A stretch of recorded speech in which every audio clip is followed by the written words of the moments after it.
And framing is a way to use one part of your photograph to highlight another. I should say one element in your photograph to highlight another, just like this photograph of this cabin.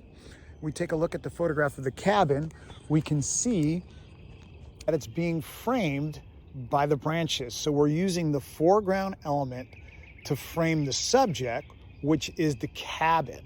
And it makes the cabin stand out more when we put a frame on it. So generally with a frame, you're going to take a foreground element and frame something in the background. And it usually has some sort of relationship to the subject. Here's a photograph of a worker at a ice skating rink. And at the ice skating rink, he's working in the rental shop and he's getting rental skates. And so I've used the rental skates to frame him as the subject.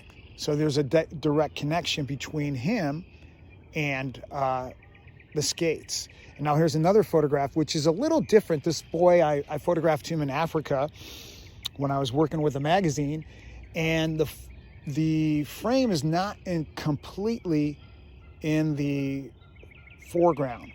Part of it's in the foreground, such as the table that he's laying on. The edge of the table acts as a frame, but then part of the background acts as a frame as well. As we see, there's these clothes hanging in the background, and those act as a frame. So this kind of adds a little more depth, because framing in general is going to add depth to our photograph. But it's even more depth is added when we use a foreground and a background element to frame a subject. And it's easier doing it all with a foreground element, but when you can do it with both, it does add that depth to the photograph. And now here's a photograph also of a sandhill crane and a chick, and it's kind of being framed by the grass in the foreground, and then its parent, either its mother or father, in the background. That's what you see back there, and it frames the chick. Again, this framing just has the subject stand out a little bit more. So there you have it, framing.